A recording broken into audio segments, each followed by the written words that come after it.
പലർക്കും ഉണ്ടായിട്ടുള്ള പ്രേതാനുഭവങ്ങളെക്കുറിച്ച് ഞാൻ വീഡിയോ ചെയ്തിട്ടുണ്ട്. ബേപ്പൂർ സുൽത്താൻ കാണുന്നവർക്കറിയാം, അത്യാവശ്യം ഭയമുള്ളവരെ ഭയപ്പെടുത്തുന്ന രീതിയിൽ തന്നെയാണ് ഞാൻ ആ അനുഭവങ്ങൾ പങ്കുവച്ചിട്ടുള്ളത്. എന്നാൽ ആ വീഡിയോ മുഴുവൻ കാണുന്നവർക്ക് കൃത്യമായി മനസ്സിലായിട്ടുണ്ടാവും. ആ വീഡിയോ ഞാൻ അവസാനിപ്പിക്കുമ്പോഴേക്കും പ്രേതം എന്നത് വെറും തോന്നൽ മാത്രമാണ് എന്ന് എക്സ്പ്ലെയിൻ ചെയ്തിട്ടുണ്ടാവും.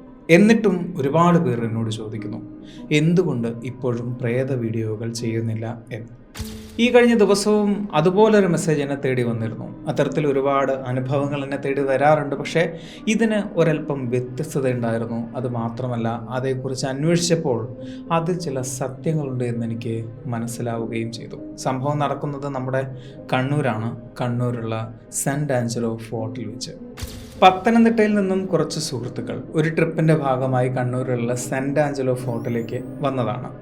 കടലിലേക്ക് വ്യൂ ഉള്ള വാക്വേയിലൂടെ അവർ സഞ്ചരിക്കവേ ആ 4 സുഹൃത്തുക്കളിൽ ഒരാൾ ഒരു കാഴ്ച കണ്ടു. സംഭവം നട്ടുച്ചയാണ് എങ്കിലും മഴക്കാറ് മൂടി ഒരു മൂടിക്കെട്ടിയ കാലാവസ്ഥയായിരുന്നു. അയാൾ കണ്ടത് കടലിലേക്ക് നീണ്ടു കിടക്കുന്ന കല്ലുകൾക്ക് മുകളിൽ ഒരു സ്ത്രീ നിൽക്കുന്ന കാഴ്ചയാണ്. ആ കാഴ്ച അയാൾ ശ്രദ്ധിക്കാനുള്ള കാരണം ആ സ്ത്രീയുടെ വസ്ത്രം. ഒരുപാട് വർഷങ്ങൾക്ക് മുമ്പ് ഇംഗ്ലീഷ് യുവതികൾ ധരിച്ചിരുന്ന ചാരനിറത്തിലുള്ള നീളൻ വസ്ത്രമായിരുന്നു ആ സ്ത്രീ ധരിച്ചിരുന്നത്. പെട്ടെന്ന് ആ സ്ത്രീ കടലിലേക്ക് ഇറങ്ങുകയും ഉള്ളിലേക്ക് നടന്ന് നീങ്ങുകയും ചെയ്തു. ഇത് കണ്ട് ഭയന്നുപോയ അയാൾ കൂടെ ഉണ്ടായിരുന്ന 3 സുഹൃത്തുക്കളെയും ആ കാഴ്ച കാണിച്ചു. ചാരനിറത്തിലുള്ള നീളൻ വസ്ത്രം ധരിച്ച ബോയ്ക്കട്ടടിച്ച ഒരു വെളുത്ത സ്ത്രീ കടലിലേക്ക് ഇറങ്ങുന്നതും അവർ കടലിനുള്ളിലേക്ക് നടന്നു നീങ്ങുന്നതും ആ 4 പേരും കണ്ടു. ആ വാക്വേയിലൂടെ ഉറക്ക നിലവിളിച്ച് അവർ താഴേക്ക് ഇറങ്ങാൻ ശ്രമിച്ചു. പക്ഷേ പിന്നീട് ആ സ്ത്രീയെ അവർ കണ്ടിട്ടില്ല. അവർ ആ സംഭവം അപ്പോൾ തന്നെ സെക്യൂരിറ്റി ഗാർഡുകളോട് പറഞ്ഞു. എന്നാൽ ആ 4 സുഹൃത്തുക്കളല്ലാതെ മറ്റാരും ആ സ്ത്രീയെ അവിടെ കണ്ടിട്ടില്ല. എന്നാൽ ആ 4 സുഹൃത്തുക്കളും ഉറപ്പിച്ചു പറയുന്നു, അങ്ങനെ മുടിയില്ലാത്ത ചാരനിറത്തിലുള്ള നീളൻ വസ്ത്രം ധരിച്ച ഒരു സ്ത്രീ കല്ലിൽ നിന്നും കടലിനുള്ളിലേക്ക് നടന്നു നീങ്ങുന്ന കാഴ്ച അവർ കണ്ടിരുന്നു എന്ന്. ഇത്തരത്തിൽ ഒരുപാട് അനുഭവങ്ങൾ എന്നെ തേടി വരാറുണ്ട്. പക്ഷേ ഈ ഒരു അനുഭവത്തിൻ്റെ ഒരു വ്യത്യസ്തത എന്താണെന്ന് വെച്ചാൽ, ആ അനുഭവം കണ്ട് അവരതിനെ വെറുതെ വിട്ടില്ല. അതിന് പിന്നാലെ അവർ സഞ്ചരിച്ചു. അവർ കണ്ടെത്തിയ ചില ബാക്ക് സ്റ്റോറീസ് ഉണ്ട്. ആ സ്റ്റോറീസാണ് എന്നെ ഇതിലേക്ക് പിടിച്ചിട്ടത്. അങ്ങനൊരു സ്ത്രീയെ ആ 4 പേരും കണ്ടുവെങ്കിൽ അതിന് പിന്നിൽ എന്തെങ്കിലും ഒന്നും ഉണ്ടാവുമെന്ന് അവർക്ക് ഉറപ്പായിരുന്നു. അതേക്കുറിച്ച് അവർ അന്വേഷിച്ചു. അവർ ചിലത് കണ്ടെത്തി. അവർ കണ്ടതിനേക്കാൾ ഭീകരമായ ചിലത്. ലിറ്ററലി അവർ പോയ വഴിയിലൂടെ ഞാനും സഞ്ചരിച്ചിരുന്നു. അവർ കണ്ടതും അവർ കാണാത്ത ചിലതും ഞാൻ കണ്ടു. അതേക്കുറിച്ച് ഞാൻ സംസാരിക്കാം. കയറിപ്പോരും ചങ്ങായിമാരെ, ബേപ്പൂർ സുൽത്താൻ്റെ ദുനിയാവിലേക്ക്.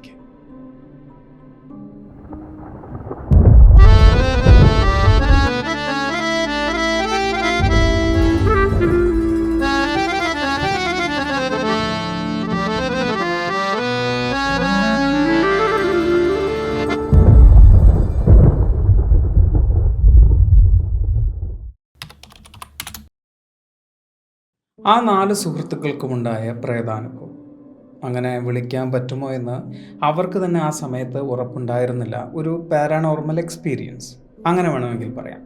അങ്ങനെ ഒരു എക്സ്പീരിയൻസ് ഉണ്ടായ സമയത്ത് ആ സുഹൃത്തുക്കൾ ആദ്യം ചെയ്തത് അവർ ചെന്ന ആ കോട്ടയെക്കുറിച്ച് മനസ്സിലാക്കാൻ ശ്രമിച്ചു എന്നതാണ്. ഓൺലൈനായും ഓഫ്ലൈനായും ആ ഒരു കോട്ടയുടെ ചരിത്രത്തെക്കുറിച്ച് അവർ അന്വേഷിച്ചു. അവരേറ്റവും കൂടുതൽ ശ്രദ്ധിച്ചത് അവർ കണ്ട ആ മദാമയ്ക്കും ആ കോട്ടയ്ക്കും തമ്മിലുള്ള ബന്ധം എന്താണ് എന്നറിയാനാണ്. അങ്ങനൊരു ബന്ധമുണ്ടെങ്കിൽ അവരെന്തിന് കടലിനുള്ളിലേക്ക് നടന്നു നീങ്ങി? ആ സുഹൃത്തുക്കൾ പറഞ്ഞനുസരിച്ച് കോട്ടയോട് ചേർന്ന് പലരോടും അവർക്കുണ്ടായ അനുഭവങ്ങൾ പങ്കുവച്ചിരുന്നു. അവരിൽ പലർക്കും അത്തരത്തിലുള്ള അനുഭവങ്ങൾ ഉണ്ടായതായും അവർ പറയുന്നുണ്ട്. അതായത് മുടിയില്ലാത്ത വെളുത്ത ചാരനിറത്തിലുള്ള വസ്ത്രം ധരിച്ച ഒരു സ്ത്രീയെ അവരിൽ പലരും ആ സ്ഥലത്ത് വെച്ച് കണ്ടിട്ടുള്ളതായി പറയുന്നു. അത്തരം അനുഭവങ്ങൾ സത്യമാണ് എന്ന് തോന്നിപ്പിക്കും വിധം ഓൺലൈനിൽ പലയിടത്തും പല ബ്ലോഗുകളിലും ഇങ്ങനെ ചില എക്സ്പീരിയൻസ് പലരും പങ്കുവെച്ചതായും അവർ പറയുന്നു. അത്തരം ലിങ്കുകളും അവരെനിക്ക് ഷെയർ ചെയ്തിരുന്നു. ഞാനത് വായിച്ചു നോക്കി. അതെന്നെ ഭയപ്പെടുത്തി എന്ന് പറഞ്ഞാൽ അതൊരൽപ്പം കുറഞ്ഞു പോവുകയുള്ളൂ.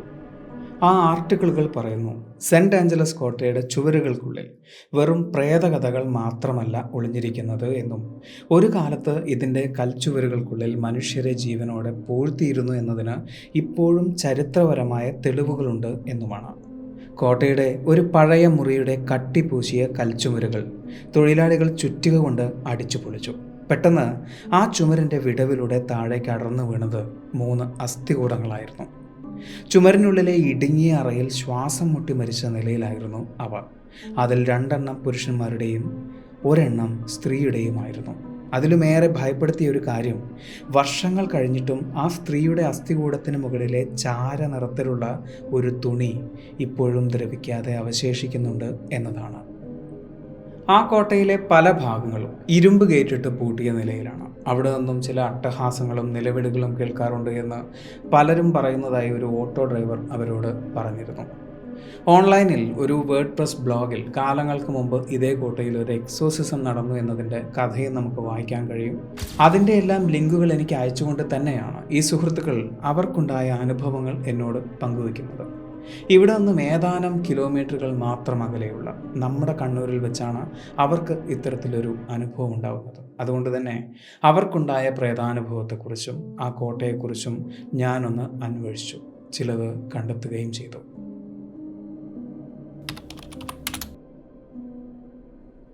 ഈ കോട്ടയുടെ മുമ്പിൽ അടച്ചിട്ട ആ ഇരുമ്പ് ഗ്രില്ലിലൂടെ നോക്കുമ്പോൾ ഒരു ഇരുണ്ട കൽമുറിയായിരിക്കാം നമുക്ക് ചിലപ്പോൾ കാണുന്നത്. പക്ഷേ ചരിത്രം പറയുന്ന അനുസരിച്ച് അതവിടെ അവസാനിക്കുന്നില്ല. ഏതാണ്ട് 21 കിലോമീറ്റർ ദൂരെയുള്ള തലശ്ശേരി കോട്ടയിലാണ് ആ തുരങ്കം അവസാനിക്കുന്നത്. കേൾക്കുമ്പോൾ അവിശ്വസനീയം എന്ന് തോന്നാം. എന്നാൽ തലശ്ശേരിയിലും കണ്ണൂരിലുമുള്ള പഴയ കാലത്തെ ആളുകൾ മുഴുവൻ ഉറപ്പിച്ചു പറയുന്നു, അതിനടിയിലൂടെ 21 കിലോമീറ്റർ നീളത്തിലുള്ള ഒരു തുരങ്കം പോകുന്നുണ്ട് എന്ന്. അതും അറബിക്കടലിൻ്റെ ആഴങ്ങളിലൂടെയുള്ള ഒരു നിഗൂഢപാത. 16-ാം നൂറ്റാണ്ടിൽ, അതായത് 1505-ൽ പോർച്ചുഗീസുകാർ ഈ കോട്ട പണിയുമ്പോൾ തന്നെ അവരുടെ അടിയന്തര സുരക്ഷയ്ക്കായി കടലിനടിയിലൂടെ ഇത്രയും വലിയൊരു തുരങ്കം നിർമ്മിച്ചിരുന്നു എന്നാണ് പറയപ്പെടുന്നത്.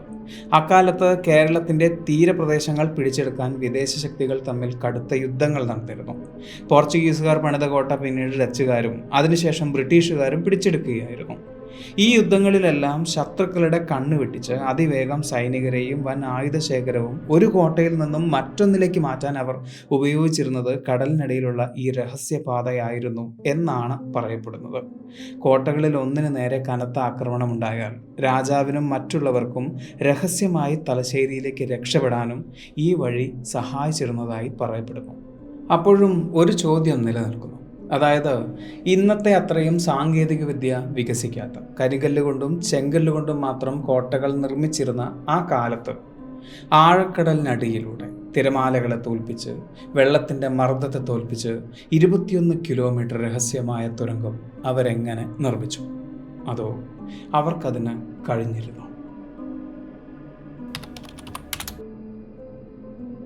അങ്ങനെ ആഴക്കടലിനടിയിലൂടെ ഒരു 21 കിലോമീറ്റർ രഹസ്യപാതയുണ്ടെങ്കിൽ അതിനൊരു മാപ്പ് ഉണ്ടാവണമല്ലോ. അതേക്കുറിച്ച് ആരെങ്കിലും അന്വേഷിച്ചിട്ടും ഉണ്ടാവണം. അങ്ങനെ അന്വേഷിച്ചപ്പോഴാണ് ബ്രിട്ടീഷ് മലബാർ റെക്കോർഡ്സിൽ ചില ചോരയുണങ്ങാത്ത കഥകൾ ഞാൻ കണ്ടത്. ബ്രിട്ടീഷുകാർ കണ്ണൂർ കോട്ട കൈക്കലാക്കിയതിന് ശേഷം കോട്ടയുടെ തന്ത്രപ്രധാനമായ ഈ തുരങ്കത്തെക്കുറിച്ച് അവർക്ക് വലിയ തോതിൽ സംശയമുണ്ടായിരുന്നു. ഇതെങ്ങോട്ടാണ് അവസാനിക്കുന്നത് എന്ന് കണ്ടെത്താനും ഇതിൻ്റെ കൃത്യമായൊരു മാപ്പ് തയ്യാറാക്കാനും അവർ തുരങ്കത്തിലേക്ക് ഇറങ്ങി. തോക്കുകളും കൽവിളക്കുകളുമായി ഒരു സംഘം ബ്രിട്ടീഷ് പട്ടാള ഉദ്യോഗസ്ഥർ ആ ഇരുട്ടിലേക്ക് ഇറങ്ങിപ്പോയി എന്നാണ് കഥകൾ പറയുന്നത്. തുരങ്കത്തിൻ്റെ പ്രവേശന കവാടത്തിൽ കാവൽ നിന്ന സൈനികർ അവരുടെ സാന്നിധ്യം അറിയാൻ തുരങ്കത്തിനുള്ളിലേക്ക് ഒരു നീളൻ കയർ കെട്ടിയിരുന്നു. അവർ നടക്കും തോറും ആ കയർ വലിഞ്ഞു നീങ്ങിക്കൊണ്ടേയിരുന്നു. പക്ഷേ മണിക്കൂറുകൾ കഴിഞ്ഞിട്ടും ഉള്ളിൽ നിന്നും യാതൊരു അനക്കവും ഉണ്ടായില്ല. ഒടുവിൽ പുറത്തു നിന്ന സൈനികർ ആ കയർ തിരികെ വലിച്ചപ്പോഴാണ് കണ്ടത് ആ കയറിൻ്റെ മറ്റേ അറ്റം ആരോ മൂർച്ചയേറിയ കത്തി കൊണ്ട് അറുത്തു മാറ്റിയ നിലയിലായിരുന്നു. ഉള്ളിലേക്ക് പോയ ആ ഓഫീസർമാർ പിന്നീട് ഒരിക്കലും ആ കോട്ടയ്ക്ക് പുറത്തു വന്നില്ല. ആ തുരങ്കത്തിനുള്ളിൽ വെച്ച് അവർക്ക് എന്തായിരിക്കാം സംഭവിച്ചിട്ടുണ്ടാവുക? ആ കയർ മൂർച്ചയുള്ള കത്തി കൊണ്ട് മുറിച്ചു മാറ്റിയത് ആരായിരിക്കും? എന്തെങ്കിലും ഒരു വിഷവാതകം ശ്വസിച്ച് അവരതിനുള്ളിൽ മരണപ്പെട്ടതായിരിക്കുമോ? അതോ ഇനി കഥകളിൽ പറയുന്നത് പോലെ വല്ല പാരാനോർമൽ എക്സ്പീരിയൻസും അവർക്കതിനുള്ളിൽ സംഭവിച്ചിട്ടുണ്ടാവുമോ? എന്തായാലും ഈ തിരോധാനത്തെക്കുറിച്ച് ചരിത്രങ്ങളിൽ എവിടെയും ഒരു ഉത്തരം കണ്ടെത്താൻ കഴിയില്ല.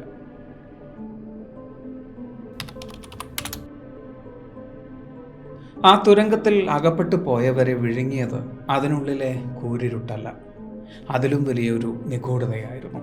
പലരും പറയുന്നതനുസരിച്ച് പതിറ്റാണ്ടുകൾ പഴക്കമുള്ള ഒരു നിധിശേഖരത്തിൻ്റെ കഥ ആ തുരങ്കത്തിന് പറയാനുണ്ട്. 16-ാം നൂറ്റാണ്ടിൽ പോർച്ചുഗീസുകാർക്ക് ഡച്ചുകാരുടെ ആക്രമണം കാരണം കണ്ണൂർ കോട്ട വിട്ട് ഓടേണ്ടി വന്നപ്പോൾ തങ്ങൾ നാട്ടുകാരിൽ നിന്നും മറ്റ് രാജാക്കന്മാരിൽ നിന്നും കൊള്ളയടിച്ച വൻ സ്വർണ്ണശേഖരവും രത്നങ്ങളും അവർക്ക് കൂടെ കൊണ്ടുപോകാൻ കഴിഞ്ഞിരുന്നില്ല. ശത്രുക്കളുടെ കൈകളിൽ ഇത് പെടാതിരിക്കാൻ അവർ തിരഞ്ഞെടുത്തത് കോട്ടയുടെ ഈ നിഗൂഢ തുരങ്കമായിരുന്നു.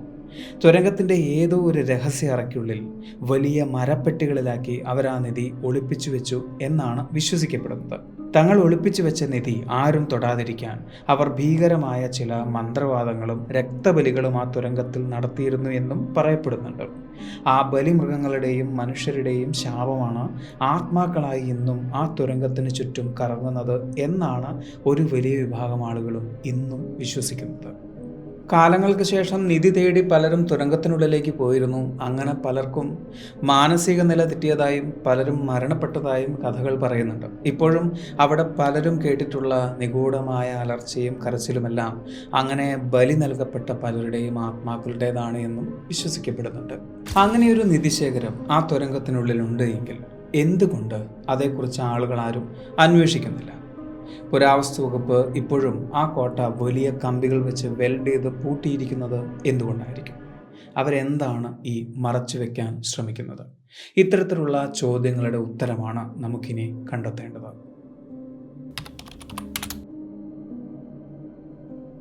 നിങ്ങളും ഈ വീഡിയോ കാണുന്നുണ്ട് എന്നെനിക്കറിയാം. ഞാൻ കണ്ടെത്തിയ വിവരങ്ങളെല്ലാം കൃത്യമായൊരു വീഡിയോയിലൂടെ വിശദീകരിച്ച് തരാം എന്ന് തന്നെയാണ് നിങ്ങളോടും ഞാൻ പറഞ്ഞിട്ടുണ്ടായിരുന്നത്. നിങ്ങൾ എനിക്കായി അയച്ചു തന്ന ആ ലിങ്കുകളിൽ പറയുന്നതനുസരിച്ച് 60കളിൽ നടന്ന കോട്ടയിൽ നടന്ന ആ റിപ്പയറുകളിൽ 3 അസ്ഥികൂടങ്ങൾ കണ്ടെത്തിയെന്ന് പറയുന്നത് 100% സത്യസന്ധമായ ഒന്ന് തന്നെയാണ്. അവിടെ വെച്ച് 3 അസ്ഥികൂടങ്ങൾ കണ്ടെത്തിയിരുന്നു. അതിൻ്റെ തെളിവ് ഇപ്പോഴും ലഭ്യമാണ്. എന്നാൽ ഒരു ചെറിയ പ്രശ്നമുണ്ട്. ഇതൊന്നും നടന്നത് നമ്മുടെ കണ്ണൂരിലുള്ള സെൻറ്റ് ആഞ്ചലസ് ഫോർട്ടിലല്ല. ഇവിടെ നിന്നും ആയിരക്കണക്കിന് കിലോമീറ്ററുകൾ ദൂരെയുള്ള യൂറോപ്പിലെ മാൾട്ടയിലെ സെൻറ്റ് ആഞ്ചലസ് ഫോർട്ടിലാണ്. അവിടെയാണ് 3 അസ്ഥികൂടങ്ങൾ കണ്ടെത്തിയതും രാത്രികാലങ്ങളിൽ ഭയപ്പെടുത്തുന്ന നിലവിളിയും അലർച്ചയും കേൾക്കുന്നതും എക്സോസിസം നടന്നതായി ബ്ലോഗുകളിൽ പറയുന്നതും. ഈ 2 കോട്ടയുടെയും പേര് ഒന്ന് തന്നെയാണ് എന്നതുകൊണ്ട് തന്നെ ഗൂഗിളിൽ സെർച്ച് ചെയ്യുമ്പോൾ ചിലപ്പോൾ മാറിപ്പോവാനുള്ള സാധ്യത ഏറെയാണ്. അതുമാത്രമല്ല, ഇങ്ങനെ ഒരു രൂപത്തെ മനസ്സിൽ വെച്ചുകൊണ്ട് തന്നെയാണല്ലോ നിങ്ങൾ ഈ കോട്ടയെക്കുറിച്ച് അന്വേഷിച്ചത്. അതുകൊണ്ട് തന്നെ സ്വാഭാവികമായും ആ വായിക്കുന്ന കഥ കണ്ണൂരിലെ കോട്ടയിലേതാണ് എന്ന് നിങ്ങൾക്ക് തോന്നിയതുമാകാം. എന്തായാലും ഈ പറഞ്ഞ വിഷയങ്ങളെല്ലാം നമ്മുടെ കണ്ണൂരിലെ കോട്ടയിലുള്ളതല്ല. പക്ഷേ അതിനുശേഷം പറഞ്ഞ നിഗൂഢമായ പാതയെക്കുറിച്ചും ബ്രിട്ടീഷുകാരുടെ തിരോധാനത്തെക്കുറിച്ചും എല്ലാം സംഭവിച്ചിട്ടുള്ളത് നമ്മുടെ കണ്ണൂർ കോട്ടയിൽ തന്നെയാണ്. പക്ഷേ അതിന് പിന്നിലും ഒരു ചെറിയ പ്രശ്നമുണ്ട്.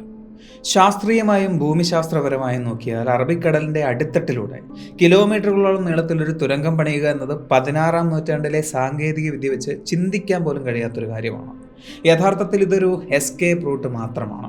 യുദ്ധസമയത്ത് കോട്ട വളയപ്പെട്ടാൽ ഭരണാധികാരികൾക്കോ കമാൻഡർമാർക്കോ കോട്ടയ്ക്ക് തൊട്ടടുത്തുള്ള കടൽ തീരത്തേക്ക് രഹസ്യമായി രക്ഷപ്പെടാൻ വേണ്ടി മാത്രം നിർമ്മിച്ച ഏതാനും മീറ്ററുകൾ മാത്രം നീളമുള്ളൊരു ചെറിയ ഭൂഗർഭ വഴി. പിന്നെ ബ്രിട്ടീഷുകാർ തുരങ്കത്തിൽ കുടുങ്ങിപ്പോയ കഥ.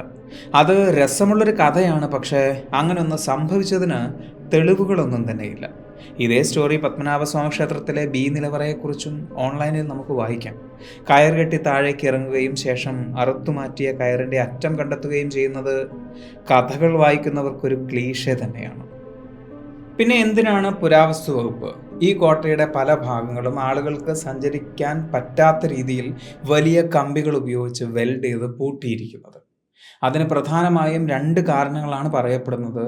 ഒന്ന്, ഈ കോട്ടയുടെ ഭൂരിഭാഗവും എപ്പോൾ വേണമെങ്കിലും തകർന്നു വീഴാൻ പാകത്തിലാണ് നിൽക്കുന്നത്. അതുകൊണ്ട് തന്നെ ആളുകൾക്ക് അത് അപായമായേക്കാം എന്നതുകൊണ്ടാണത് പൂട്ടിയിട്ടിരിക്കുന്നത്. രണ്ടാമത്തെ കാര്യം, ഇത് കൂടുതലും അടഞ്ഞു കിടക്കുന്ന ഭാഗങ്ങളായതുകൊണ്ട് തന്നെ അവിടങ്ങളിൽ പലയിടങ്ങളിലും വായുസഞ്ചാരം കുറവാണ്. ഓക്സിജന്റെ കുറവ് കൊണ്ടും കാർബൺ ഡയോക്സൈഡ് പോലുള്ള വിഷവാതകങ്ങൾ ഉണ്ടാകാനുള്ള സാധ്യതയുള്ളത് കൊണ്ടുമാണ് അത് പൂട്ടിയിട്ടിരിക്കുന്നത്. അപ്പോഴും ഒരു ചോദ്യം നിലനിൽക്കുന്നു. അങ്ങനെയെങ്കിൽ ആ 4 സുഹൃത്തുക്കളും കണ്ട ആ സ്ത്രീ ആരാണ്? ഓട്ടോ ഡ്രൈവർ പറഞ്ഞതുപോലെ എന്തുകൊണ്ടായിരിക്കാം ആ കോട്ടയിൽ നിന്നും പലപ്പോഴും നിഗൂഢമായ കരച്ചിലും അലർച്ചയും കേൾക്കാറുണ്ട് എന്ന് പലരും പറയുന്നത്. അതിന് പിന്നിലും ശാസ്ത്രീയമായൊരു ഉത്തരമുണ്ട്: എക്കോസ്റ്റിക് എക്കോസ്.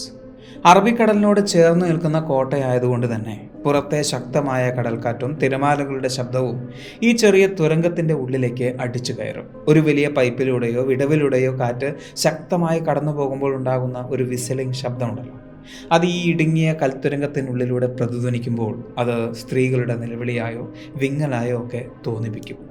ഇരുളടഞ്ഞ അന്തരീക്ഷം കൂടിയാകുമ്പോൾ മനുഷ്യൻ്റെ മനസ്സ് അവിടെ സ്വന്തം ഭയം വെച്ചൊരു രൂപത്തെ കൂടി ചിലപ്പോൾ സങ്കല്പിച്ചെടുക്കും. ആ സുഹൃത്തുക്കളും പറയുന്നുണ്ട്, അന്ന് നട്ടുച്ചയായിരുന്നു എങ്കിലും മഴക്കാറുണ്ടായിരുന്നു എന്ന്.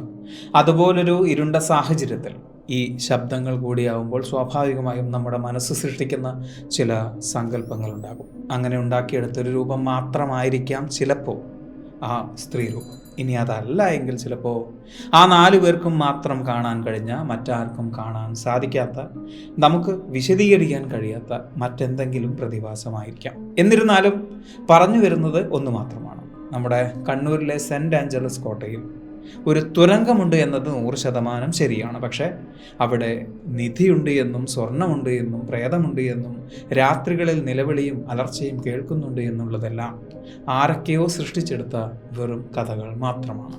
ഈ ഒരു വീഡിയോ നിങ്ങൾക്ക് ഇഷ്ടമായി എന്ന് വിചാരിക്കുന്നു. സുൽത്താൻ എപ്പോഴും പറയുന്നത് പോലെ സബ്സ്ക്രൈബുകൾ കൂമ്പാരമാകുമ്പോൾ പരിപാടി ഗംഭീരമാവും.